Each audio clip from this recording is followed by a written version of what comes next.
Hi, this is Rob Polenick of Brutal Iron Gym. Recently I posted a video about how to emphasize different heads of the bicep. So our bicep is bi, it means two, ceps is Latin for muscles. So we have two muscles in our biceps. We have the inside head and then the outside head of the bicep. When we're wanting to target bicep growth, it can be helpful to realize that we can actually target each area. The reason why is you can create more fullness in your biceps, so more like width to them.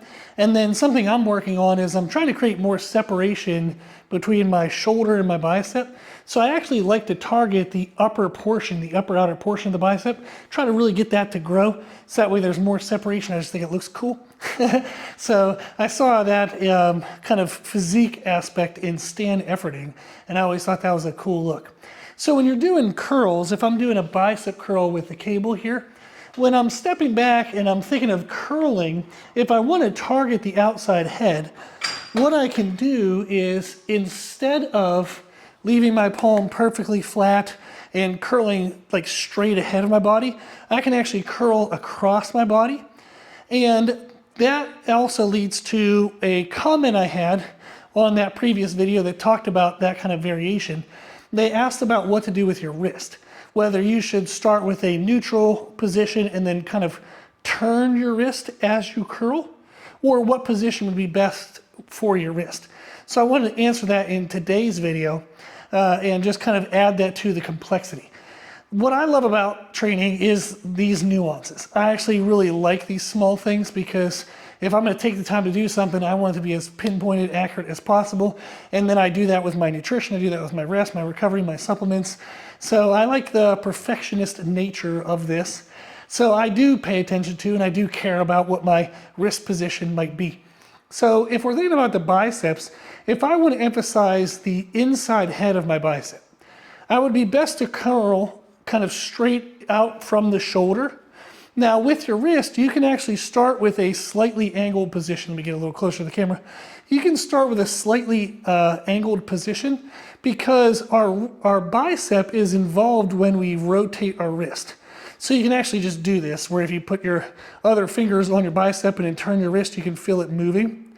So if I start to curl at the bottom with my palm not totally neutral, but slightly angled in, and I start that in a loaded position, and then as I curl, I rotate my palm to try to get like a supination. I try to get my palm as flat as possible.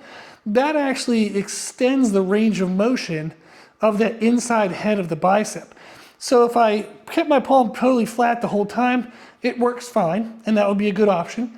But if I want to get extra emphasis on the inside head, I would go ahead and open my wrist at the bottom and then try to curl my wrist as I'm coming up.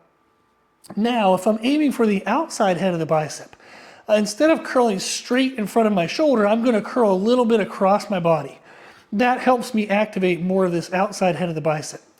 With our wrist position, we don't want to be totally flat, where I'm curling across my body but my hand is totally flat, and I don't want to be totally neutral. If I'm totally flat and I'm almost like forcing that flat position, I'm forcing activation of the inside head. But if I'm neutral and I'm just curling with like a hammer curl grip, I'm going to overactivate my brachioradialis, which is a muscle that crosses over the elbow joint down here. So if I want this thing to grow, then the hammer grip all the way. But if I'm trying to isolate up here, I don't want totally flat, I don't want totally neutral, I just think of somewhere in between. So for me, it would be like this angle. It's kind of like a 60-degree angle, 45, 60, somewhere in there. So as I'm curling across my body, that's what I'm doing with my hand, is my hand is actually angled rather than totally flat curling across my body, and definitely not neutral. So just at that angle when I'm curling across my body, and that really helps to activate that upper outer portion. So for the person that asked that question, I thought it was a great question.